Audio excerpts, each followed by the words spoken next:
3, 2, 1. Hey, it's future Eric here. I just listened to and edited the show, and the whole thing, it sounds like I'm talking in a tin can, which maybe you like. I don't know. I do not like how it sounds, but the content, once again, is phenomenal Garden Fork radio content. So let me just tell you what happened. It's 3 minutes to 5, and Scooter and Andy are thumping their tails because they eat at 5 o'clock, and they've been doing this since 3 p.m. But anyway, Nicole and I recorded the show the other day, and I was running late, and I kind of ran into the basement and turned on the computer and just hit the record button. And I forgot to set on the computer that I was recording through my really nice microphone, not the junk microphone that's built into the iMac. So the whole show is me talking through the iMac. But if you don't want to listen to it, that's okay. It's me just being Eric. All right? So that was a minute and a half of your time that I just took up. Here we go.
All right, here we go.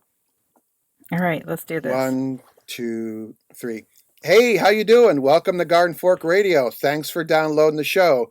We're all about done is better than perfect, and it's basically eclectic DIY. Today, Nicole and I have a whole list: domain names, road trip, electric cars. Nicole makes her decisions, password programs. I don't know if we'll get to all of it, but welcome, Nicole. Yeah, no, it's great. I've been on the road for the last 3 weeks. So Eric and Rick got some nice pictures from along the way. Yeah, it was fun to see the family, the group photo and a restaurant here and there. Yeah, right. As you do. Let's just go into the road trip then. Was this okay? Well, last trip was a screen-free one. Is this one also? This was screen-free as well, and the kids didn't give me a hard time at all. Actually, they seemed to like it. Which mirrors the New York Times article. I don't know if you saw that, where they were like, kids really wish that they didn't have to have phones. Yeah. So we started out here, went up to the Cape for a couple days, saw the cousins again. And then we went to Maine. My aunt and uncle are professional artists and retired professors. And my uncle had an art show in a schoolhouse in rural Maine. And his art, his name's Ed Epping, and his art is about the current work he's working on, prisoner exonerations and prison in general in America. And the exhibit was absolutely phenomenal. I'll send you a link to the info. But his art is kind of practical. So the side you can he made fake ads that you can put on the side of a bus stop. And it outlines the window, the, rectangle sized window, and it says, this is the size of the average prison cell in America where two people live. And then superimposed on that is like the size of a Volkswagen Bug, Wow. their equivalent sizes, or the size of a paddock for a horse. The horse's paddock is actually required to be larger. So that kind of work. It was really well done. It was great to see them. They live in Santa Fe, so it was a nice meetup in Maine. And then we just kept going. We went to Montreal for a Nice night. We town. went to Toronto. Yeah, Montreal was great. They all speak French, which I don't know why it shocks me every time. Bonsoir. Bonsoir. Yeah, it's like, oh, they're really doing this. They speak French with a twang there. I know. My friend who's French from France, or whatever speaks French from France, he says they sound kind of like peasants, or like it's an older version of French, which I think is interesting. And then we headed to Toronto. We caught a Blue Jays game, which was exciting because you might not know this, but the Blue Jays are very good Oh, this year. Yes, and we spent 2 nights there. That was we really like Toronto, and then we kept going into Ann Arbor and saw friends there, and then the boys dropped them off at camp, and then I kept going and went to South Bend, and then went to Chicago for a couple nights with some friends. oh, I just lost And then you. I came back and met Brent, and the highlight of the trip, well, maybe not the highlight, but we really enjoyed Detroit. We went on vacation in Detroit, That's exhausting. and yeah, right. To a person, everybody was like, "Really, you're vacating? Really, vacation in Detroit? It's an amazing city, Eric. I mean, they have fixed Detroit. Yes. It is so cool. There's so much cool stuff going on. We were there for 5 nights. Oh, wow. Yeah, and we haven't gone on vacation since we had the kids with just the two of us. So we had a really great time. We stayed at this amazing hotel that used to be like a firehouse right by the waterfront in downtown Detroit. And then, one day we took the public bus to Canada. They have a public bus that you can take and go across the border, and then you're in the town that's next to next to Detroit on the other side of the river. Oh, nice. I love that. Yeah, yeah. We just wanted to try it. It was just fun, to take the public bus to another country. Like, I don't know, that seems great. $10 each way. So was this staying in like regular hotels, or were you going staying in hostels, or just like kind of we're going to do this kind of once in a lifetime trip, so we stay wherever we want, or So first thing is always to try and stay with friends or yeah. family. So in Cape Cod, we stayed with my cousins. They lovingly hosted us again. And then I got a VRBO in Maine that was, relatively cheap. We tried to book early, try to use miles. We didn't know for sure if we were going to go to Canada. There was a discussion of whether or not we should go across the border or not. So I hadn't booked anything. So that I tried to use those last minute Yes. websites. I've always wanted to try it. It didn't work for me. Oh, So that was a bummer. So Toronto and Montreal were probably more expensive than I wanted to spend. But again, to your point, like it's not like we're driving up there all the time, although we have done it twice. And then let's see. Again, we stayed with friends in Ann Arbor for a couple nights, and then was with the girlfriends in Chicago, so we all split that, and the boys were at camp by then. And then Brent and I did splurge on the boutique hotel in Detroit, because again, we haven't done it in 13 years, so it seemed like okay. excellent. So it's a mix. We do a mix. I mean, my one girlfriend, they just went to Vermont for the week, and I thought this was genius. They got 4 Blue Apron food deliveries. They got the delivery early, and they took that and cooked that while they were at the cabin. So they had the exact amount of food they needed. Oh, that's smart. I know. I was like, that's a really good idea. I would do that. I would totally do that. So, oh, yeah, well, this leads into the other big expense of the trip. So the day before we're leaving, I go to the library to drop off my books because I have a lot of books and I'm going to be gone for a month. So I get back on the road, and all of a sudden the Volvo says propulsion failure, park immediately. And this little turtle comes up on the screen, Wow. which apparently means limp mode. And so I pull over, and surprisingly, there's a little button above your head that says Volvo. So I push the button, and I calls the woman at Volvo someplace, and I'm like, car is dead. And she's like, great, let me send a truck to you. He'll be there in 30 minutes. So they send a truck, and they put it on the truck, and they took it to our Volvo dealership Just before your trip. the day before. Yeah.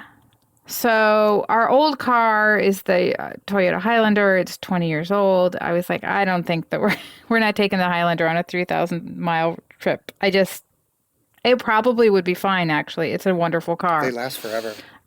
They last forever, but so we ended up renting a Nissan Rogue Okay. for the trip, and got a really good deal considering it, $50 a day we did it the day before we were leaving.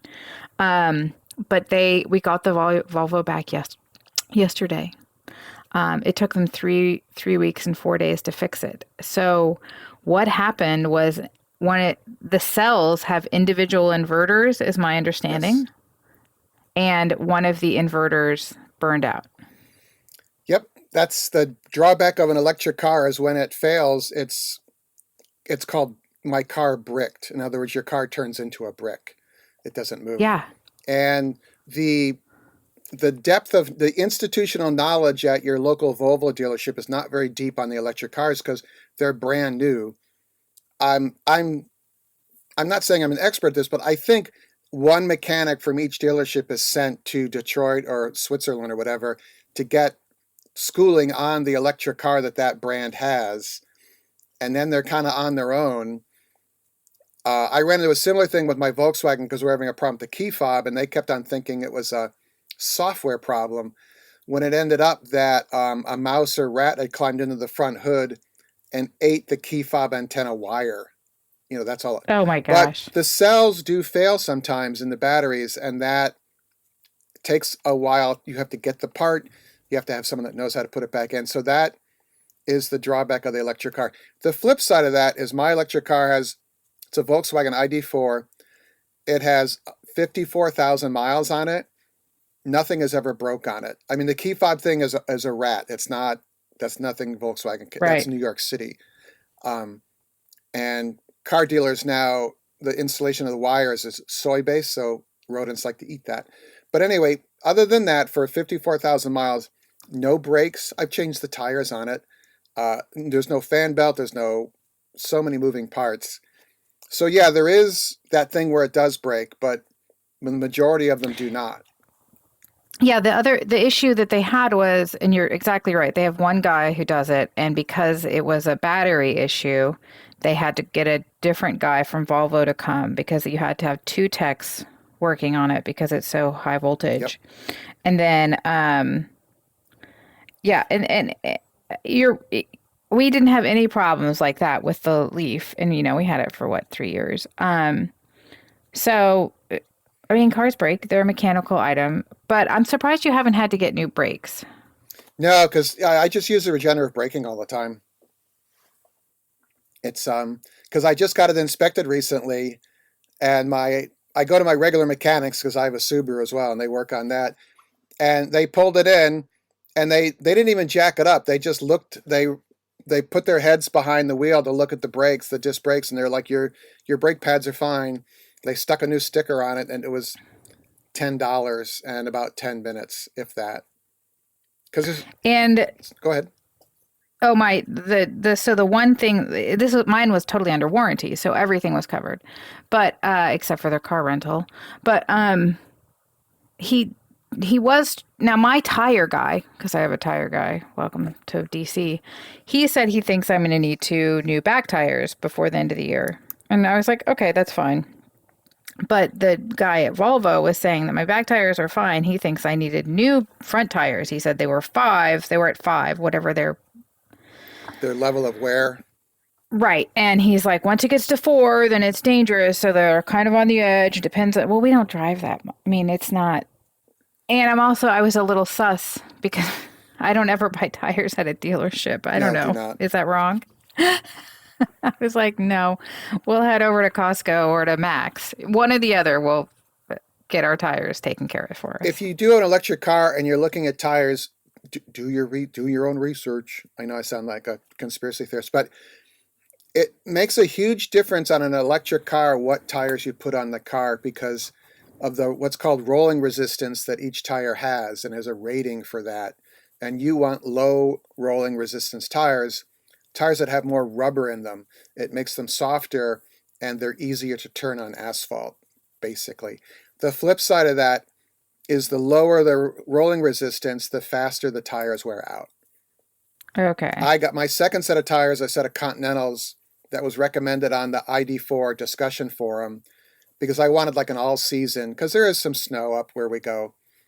But since it hasn't snowed in 3 years, the flip side of having that all season tire is my battery efficiency has dropped. And I think that's more important to me than whether my tires wear out or not, because I drive Right. 150 miles in 3 hours. Right. But yeah, you can do a deep dive. I would not go to your discount tire place if you have an electric car and just say, put some Okay. tires on it. Right. We need to go knowing what I want. I Okay. went to That seems right. online. I went to Tire Rack. Well, first I went to my ID4 forum and I just searched for tire recommendations because if you ask, everyone's going to yell at you in the forum because it's like, look, dude, we just talked about this last week and here's the link, Oh, I know. And then I read there's like 4 posts about them. And then I looked on Tire Rack if those tires are available and what they're selling for. And then I went to my locally owned and operated tire dealer. He's just around here, they're called the Tochi Brothers, I think it is. And I said, can you get me these tires? They said, yeah. And they matched the price and they offer free rotation and inspection as well. And they hold the warranty. So if you buy from Tire Rack and you got to have a warranty problem with your tire, do you ship the tire back to Tire Rack? So for Right. maybe a couple dollars more in an hour of my time, I go to my local independently owned guy and he covers the warranty. So I'm really into that now. I'm really just go to the local guy, but I'm like, hey, this is what I'm thinking about for the car. They're like, oh, are those bad? Are they good? And they're getting more and more electric cars in there all the time into their shop. So Right. So they have more and more knowledge as time goes on. deep dive, electric car deep dive. We should have some music Yeah. that accompanies that. Boo, boo, boo. I'll look to you for that. Hey, if you're wondering if there's something you can do within your local community to help out, you know what I'm going to say. Consider donating blood. Yeah, that's Eric's thing. But yeah, redcrossblood.org. It takes maybe a half an hour and you get to have snacks afterward. They usually have like chocolate chip cookies, the Oreo kind of their Oreo brand. But anyway, check it out. There are some limitations. They want to know a health history from you. The first time you go, it'll take a little longer. Be sure to drink extra water for the 3 days before your appointment. That will help greatly with the donation. And just relax and realize that you're giving something to your neighborhood, your town, your community that they can't make in a laboratory. They can't make blood. Okay? redcrossblood.org. Takes a half hour of your time. You've done something for everyone else. And you feel good about that. All right? Thank you. I love going through I use story blocks for the stock music for the show, the videos and this, and you can really go down some rabbit holes with there's thousands of tracks that you can download. I have a yearly subscriptions and you can download as many as you want in the year, Well, it's funny because the boys watch a lot of YouTube, and I have not been a big YouTube watcher. And they have like a deep knowledge about how YouTube videos are supposed to look, what you're supposed to do. And like we were watching a guy who he restores items, which was actually, I enjoyed watching. It was very fun. He was restoring a bread cutter. But the boys were like, well, he does it for real, but a lot of people are faking it. And I was like, faking it? I was like so confused. But apparently music or no music in YouTube videos is a huge deal. Yep.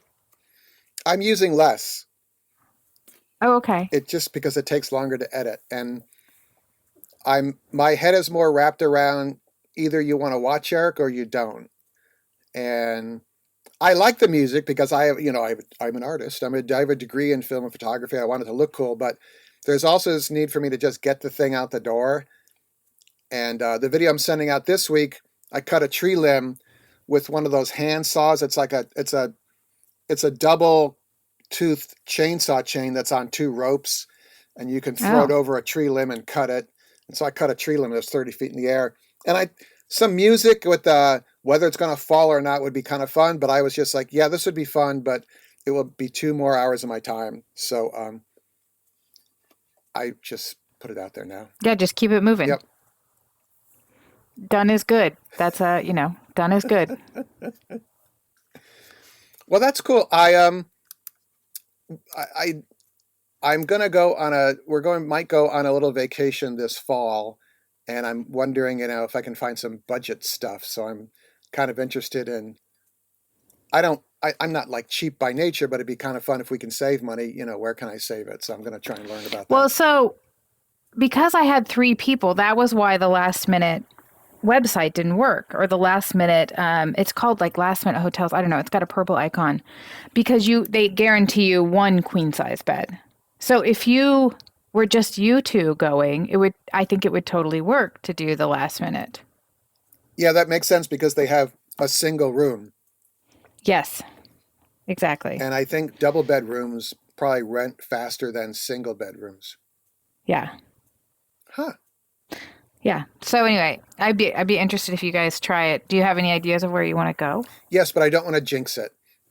Okay, well don't So tell it's us going to then. be in a couple months anyway, so I will let everyone know. My Okay. hope is that maybe if people are around this town that we want to think about going to, maybe we could all meet up. Oh, that would be fun. A meetup, a Garden Fork meetup. We got to make that happen anyway.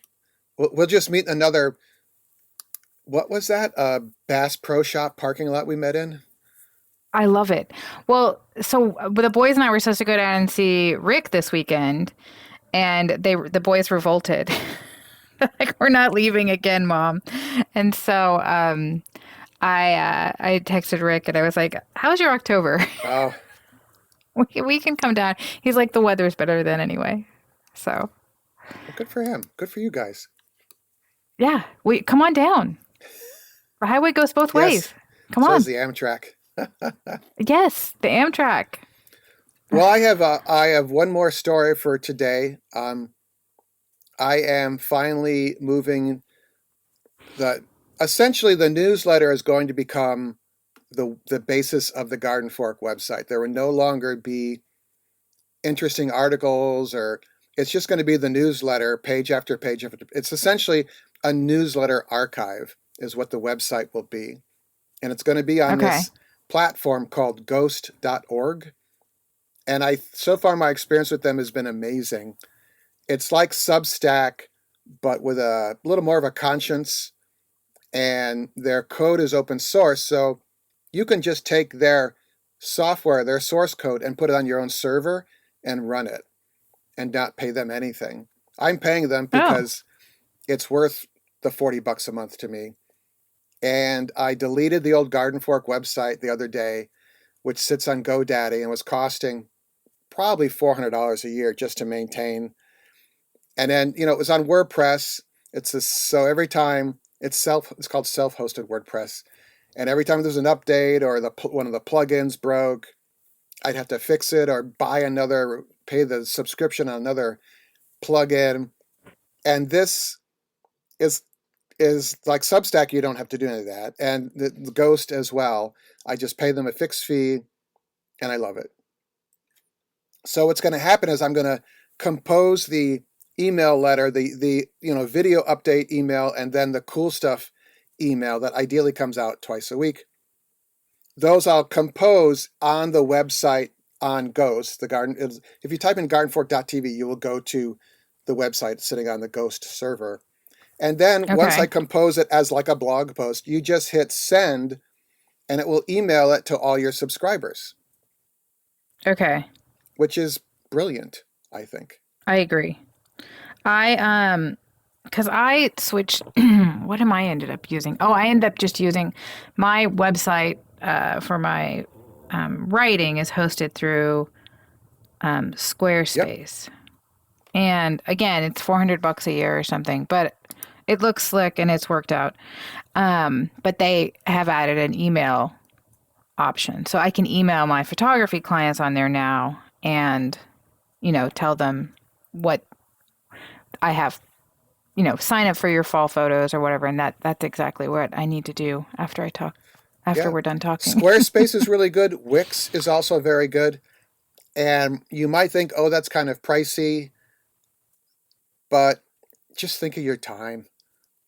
Yeah, and it's a business, and it's not like I'm paying for a location or there's a lot of things I don't have to pay for the way I've set the business up. So yeah, I'm cool with it. And if you think you don't need a website, if you are a sole proprietor or any kind of independent professional, like my friend I saw this morning, she is an architect and she says, oh, my website doesn't get me any business. I'm like, it does because someone is talking to someone else at a party and they're like, oh, this architect Cheryl, she's really good.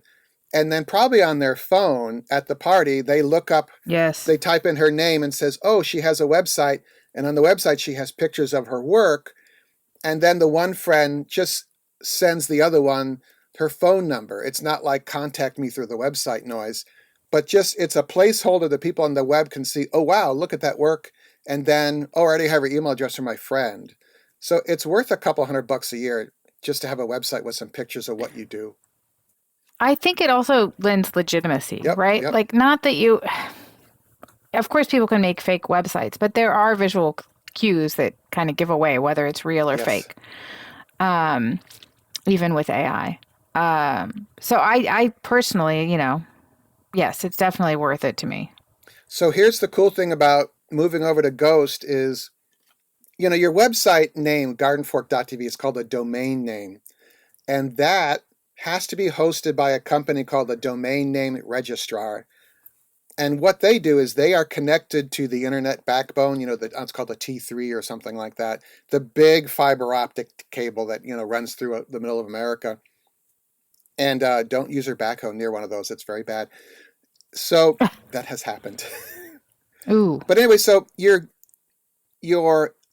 text, gardenfork.tv, that doesn't go through the internet. There are these files sit on servers that look up that name and then spit out usually a 9 or 12 digit number. It's 192.162.34.7. yes.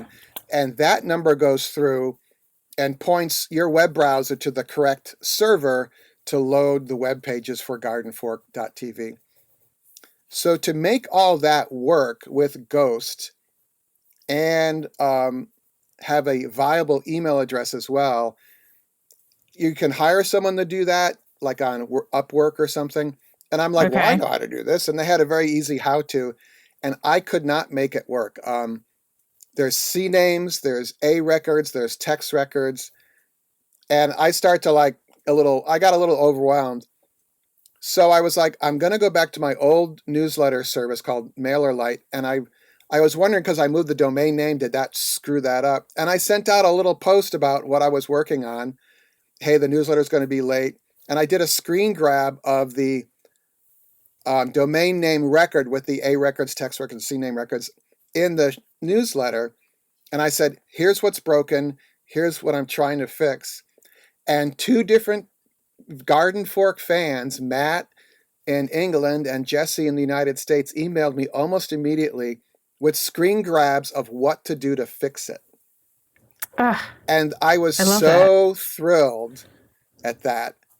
I was like, this is so freaking cool that people Right? like that read my or watch my videos. I was really, this is not what they call imposter syndrome at all. I was just so flattered and happy and felt fulfilled. I don't know. It just was like, wow, there are people out there that pay it back, what you pay, and it was great because I emailed both of them and I'm like, oh, I did this and this and I fixed it. And Ghost is very good at customer support. That's fine. But the domain registrar that I had it at to get a phone call. They wanted $240 a year to have phone support. And I was like, okay, I don't really have that much money. But it was Well, fine. that's The ridiculous. crew, the Garden Fork crew came through. They did. I love that. And both of them are like, oh, yeah, I do this for a living. I'm like, oh, I'm just going to ask you both. here's the logins. I'll send you a Garden Fork sticker, you know. But anyway, big thank you to Jesse and Matt. Jesse's going to actually be on the show. We keep on threatening to do that. They're both patrons as well, which is very nice. The other follow-up to that is over the days since I sent that. Well, first I sent a newsletter when I was shutting down the old mail server and said, hey, I'm changing over. I'll send it a new one tomorrow. And I was completely wrong. It's been 2 weeks now. So over the last 2 weeks, I've been getting emails from people saying, hey, did my name get deleted off your email list? I'm not getting your emails anymore, and I really like them. And I was like, wow, people actually expect to see it in their inbox. I'm like, I just thought that was in their junk mail or something. And then I sent out an update on the Mailer Lite thing. And in addition to Jesse and Matt telling me what to do, a bunch of people emailed back and said, I really like your podcast. I've been listening to you for years. I just never really said anything. And that was it just made me smile. So thanks, everyone. Yeah, I want you to print those out. All right. I want you to print them out and put them someplace. So when you're feeling a little blue, oh, that's all the you time. can be like, well, great. That's fine. Then you can read them. You actually have an impact. Yeah. And people, it's, there is that mind. I just think that people that watch Garden Fork are people that are naturally inclined to help other people and don't really expect anything in return. Just the karma is boomerang, Totally. Now I want to do on your newsletter, I want to do a little survey and have people write in like why is your theory correct? I know it's correct. I've been doing this for 18 years now, 17 years. When I occasionally meet people, like I met Gig and Jen. Gig had the stroke and Jen had a brain tumor. And I was like, wow, they're exactly what I expected them to be, personality-wise. Just very giving, very caring, not bad people. Exactly. They're good people. This is good. It's a self-selected group. It does. It totally does. And that's why they don't expect music in my videos. I agree. I'm cool with no music. I'm cool with music or no music. I just like to see the project. I'm literally going to make a video today. I'm going to see what happens with it about, I have these homemade birdhouses, and I don't know if it's the squirrels or I think it's the squirrels have chewed the holes wide open, the entry hole, or maybe it's mice. I don't know. And I have a solution to how to fix that. And I'm going to make a video literally about me drilling a hole in a piece of sheet metal and nailing it to the front of a birdhouse. And I'm going to see what happens. I'm here for that. Because I watch Gabe at Save It for Parts, and he was on the show. And I think I had an influence on him. I don't know, but we were talking afterward, and he goes, oh, I have so many failures. I made these videos, and they're failures, and I can't post them. And I said, you post the fails. I said, post the fails. People don't care really the outcome. They just want to see more of you. And he has quadrupled. He puts out 2 or 3 videos a week now, and he's at 300,000 subscribers. He has a huge Patreon following. And half the time it's like, someone sent me this broken satellite phone. Let's see if we can make it work. And it's 20 minutes of him making comments about the evil satellite providers, So I just decided, I'm like, I'm just going to make a video about drilling a new hole in a birdhouse. 7 minutes of Eric. I can't wait. There you go. So, yeah, so it was just great to hear from everyone. My new email address, by the way, is gardenfork87@gmail.com. There'll be some aliases. I think I'm going to make a Garden Fork Radio one, but it's gardenfork87, all one word, @gmail. Okay. It's so much cheaper than having to pay these hosting fees and everything. Right. Wow, that was an action-packed half hour. I have to say, I bet everybody is to wherever they were going. Do we go anywhere? Oh, one quick thing for Nicole's Decides For You project. if you would email us questions. Any decisions you're having difficulty making, send me an email. What the issue is, what you're trying to decide, whether it's like what color to paint the kitchen. You can watch Eric's videos to decide if you should paint your bathrooms orange. Yeah. Those kind of things. Any kind of random decision which car to buy, I'm happy to help with that. Any decision. I'm a very good decision maker. So you guys can send in what you're having a dilemma about, where to go on vacation. I can do that too. And Eric and I will talk it through. Should they send it to the Garden Fork address? Yeah, send it to Garden Fork. GardenFork87 at Gmail. Yeah. Okay, good. Wow. Any thoughts, guys? Love to hear from you. GardenFork87 at Gmail. Nicole and I are going to stick around for the after show for the patrons. If you're curious about that, it's a lot more of Eric for a cup of coffee a month. I think there's 1,000 posts now on our Patreon feed. I just post stuff there. I'm like, oh, yeah, here I am. I'm in the yard, or challenges I'm having, stuff like that. I went to the Midwest and I post some pictures from the Midwest there. But anyway, and you get the after show as well, which is 15 minutes of Nicole and I basically talking like this again, but something else. Oh, we're going to talk about Rick and his outdoor bathtub. What's it called? The thing with the jets? Hot tub. Yeah, Rick and his hot tub. That's what we're going to talk about. And passwords. Password programs. Passwords. Yeah. Oh, all right. Thanks, everyone. Great to hear from you. And make it a great day, and we will see you later. Garden Fork Radio is produced by Garden Fork Media, LLC in Brooklyn, New York. The music in the show is licensed from audioblocks.com and uniquetracks.com.